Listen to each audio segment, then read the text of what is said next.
Můj manžel, bylo za druhé republiky možno, aby 2% židovských lékařů ordinovali, tak on si to vymohl, takže mohl ordinovat a byl potom jako vedoucí lékař plzeňského starobince, židovského starobince.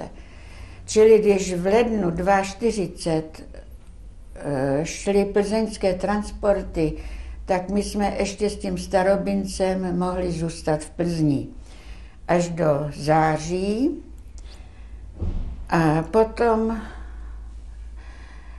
potom jsme šli tím CA transportem do Prahy, ale to byly takové zbytky, to šel ten starobinec a ty zbytky z Budějovic, taky starobinec. A zkrátka ty zbytky dávali dohromady, čili my jsme takový 3 neděle byli, ten CA transport, v takovém přístřežku u Veletržního paláce.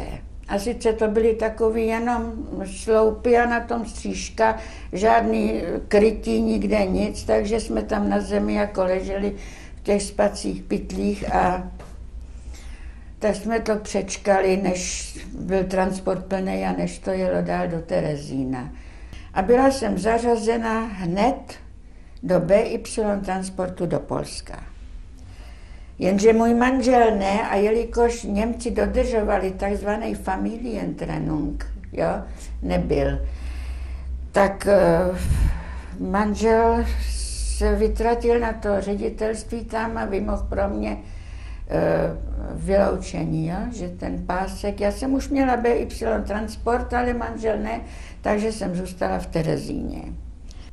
Problém byl ten, že jak šly transporty vždycky, o tom jsem neříkala vlastně, oni mezi tím, co my jsme tam byli, šly transporty na východ, nikdo z nás nevěděl kam.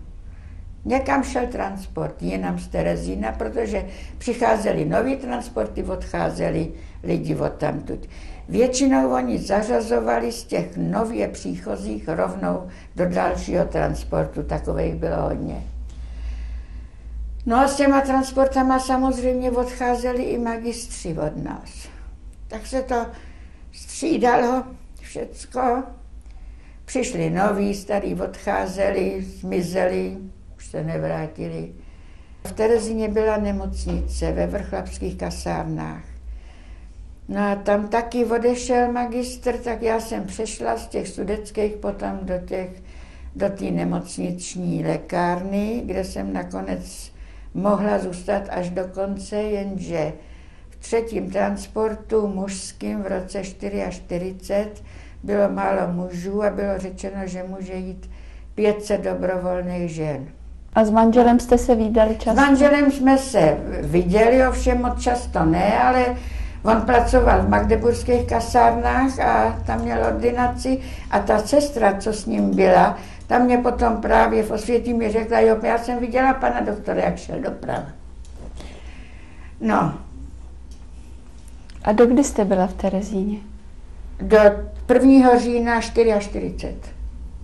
To šel poslední mužský transport, kde bylo možno těch 500 dobrovolných žen. No já jsem byla jedna z těch blbejch. No to se nedá jinak nazvat. Protože jinak já jsem mohla jako vedoucí v té nemocniční lékárně, kde jsem byla zapracovaná, bych byla určitě zůstala až do konce. Mně by se transport nebyl týkal. No ale šla jsem dobrovolně, no, řekla jsem si, že k němu patřím, tak jsem šla.